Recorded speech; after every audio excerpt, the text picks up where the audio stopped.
Felipe Duarte e o Grêmio que joga amanhã contra o São Paulo, Felipe. Pois é, Gabardo, que fez o treino definitivo agora pela manhã, final da manhã, início da tarde. A atividade começou às 11 horas da manhã. Os jogadores já entram em regime de concentração. E o Grêmio que vivia a expectativa pela definição do STJD, né? Se anularia os cartões do Kahneman e do Marlon. E até agora não houve uma manifestação do presidente, do Luiz Otávio Veríssimo. Qual é o prazo final? Não há prazo. Para que eles possam jogar? Pode sair amanhã a liberação.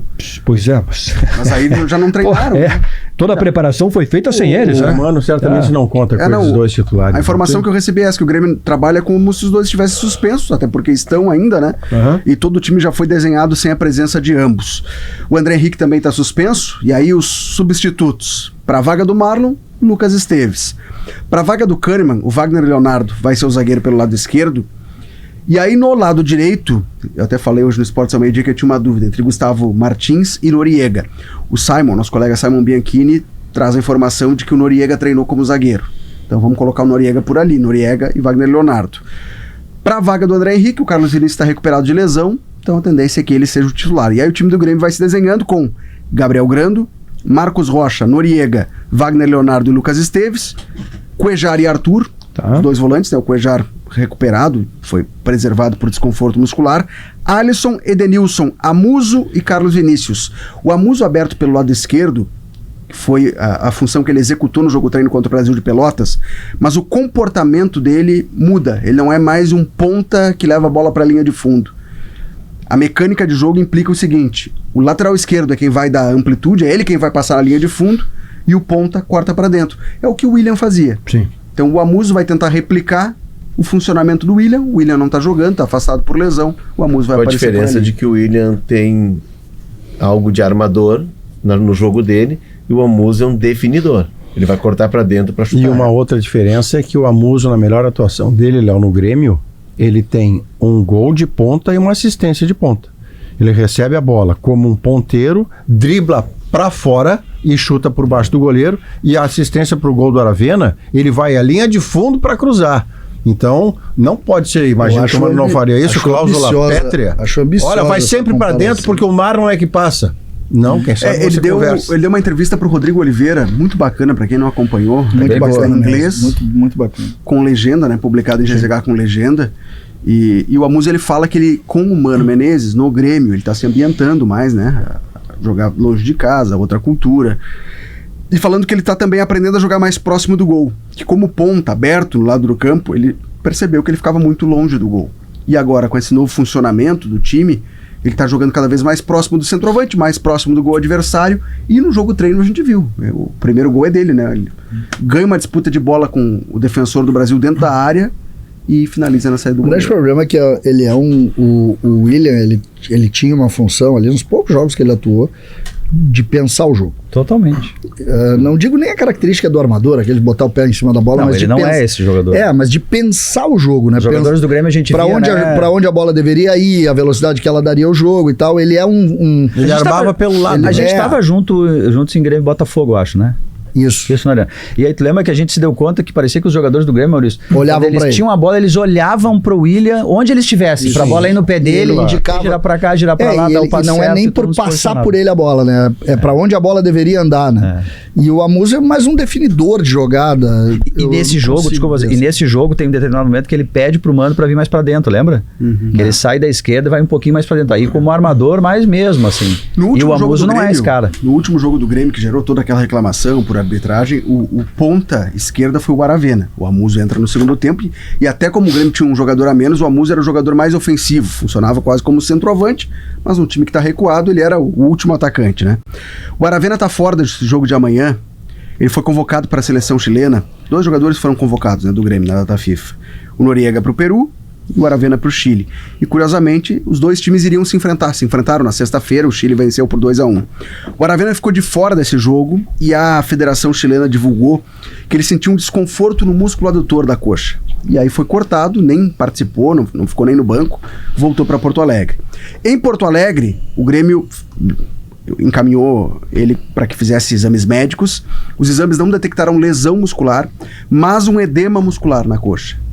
E por conta disso ele não treinou, não vai ser relacionado para o jogo, fica resguardado com a expectativa de que volte a treinar para quem sabe. Não é no fim de exatamente, semana não é exatamente um grande desfalque. Eu queria, eu acho, tem uma situação que eu queria muito que a gente falasse sobre o Amuso, que eu acho que pode ser uma vitória, inclusive, institucional.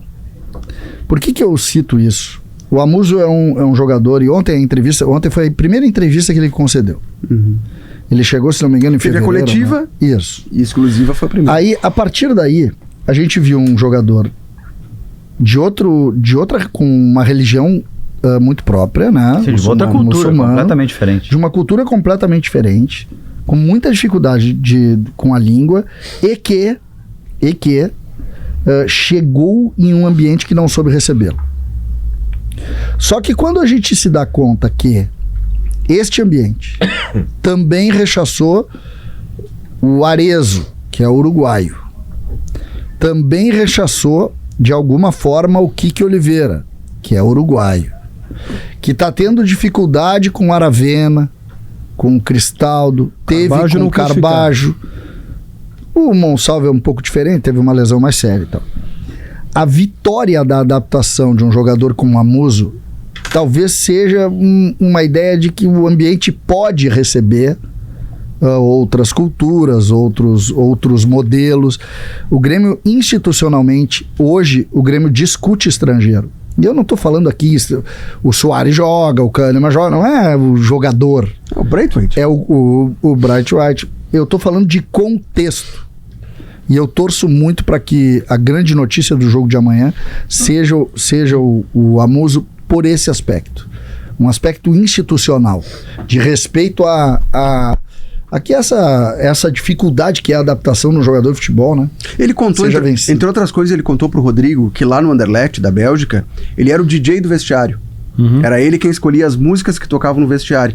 E aí ele diz, olha, aqui eu acho que o pessoal nem sabe que eu fazia isso. E certamente ninguém sabe. Sim. E os relatos que eu já ouvi, o César talvez tenha ouvido os mesmos e por isso faz esse comentário, é de que ele, aqui no Grêmio, ele era muito introspectivo, conversava com poucas pessoas, até pela dificuldade do idioma, né? Ele fala inglês, francês, holandês e o dialeto da República do Congo, de Gana, perdão, de Gana.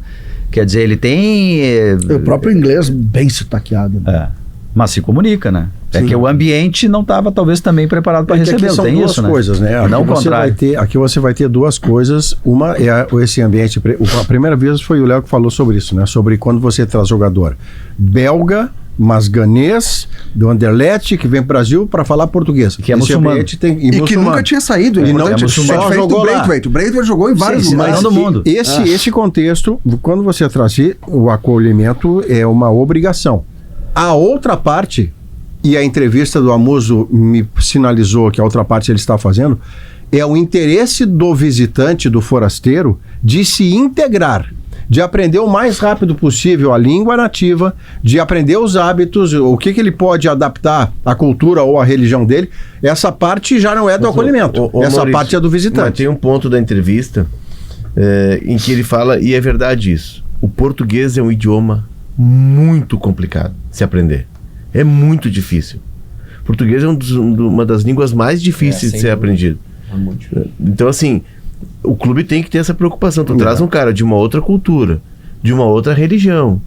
Tu tem que ter uma estrutura para isso. É muito recente ainda, quando a gente aumenta de 5 para 7, de 7 para 9, quase que num tiro só o número de estrangeiros, e esse mercado europeu começa a se abrir, os clubes precisam começar a pensar num departamento seria quase concierge, né? Um departamento de acolhimento desses jogadores para prestar o atendimento e a assistência básica. De daqui a pouco tu ter um cara que vai ser o tradutor. Eu entrevistei um ex-goleiro, o cara jogou no Santa Cruz e no Avenida, e ele trabalha no Hoffenheim, da Alemanha. Ele jogou na Alemanha, segunda, terceira divisão, jogou no Hoffenheim. E o Hoffenheim tem como cultura buscar jovens jogadores no Brasil, na Argentina, para levar para lá. Esse cara, a função dele era acolher esses jogadores. Ele botava o fardamento e ia pro campo com o cara.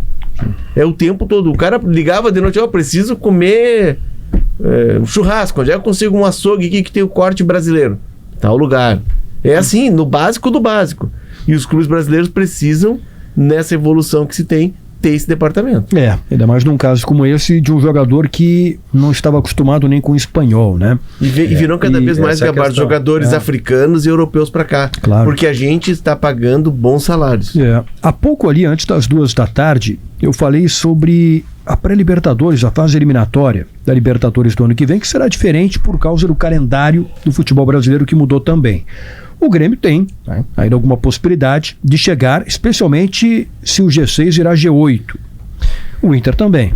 Bom, vamos lá. Qual é a dificuldade que vai ter? O jogo, esse é o problema bom. Né? 4 jogos adicionais. 4 jogos adicionais com Gauchão e com o Campeonato Brasileiro em andamento. Isso. Até este ano era só com o Gauchão. E praticamente sem pré-temporada, para não dizer sem pré-temporada. Então, tem mais isso. Campeonato Gaúcho a partir de 11 de janeiro até o dia 8 de março. Campeonato Brasileiro já começa no final de janeiro. Pega a 3ª ou 4ª rodada do Gauchão, já tem brasileiro. Né? A fase eliminatória da Libertadores, fase de grupos da Libertadores é só abril. A fase eliminatória da Libertadores, os brasileiros não entram na primeira fase, entram na segunda. Jogam a segunda e a terceira. A segunda fase, jogos com data base de 18 e 25 de fevereiro. Nossa Senhora. A terceira fase, que é a decisiva, data base de 4 e 11 de março. Exatamente no meio da final do Gauchão. Exatamente no meio da final do Gauchão. Entre um jogo e o outro, né, no meio de semana.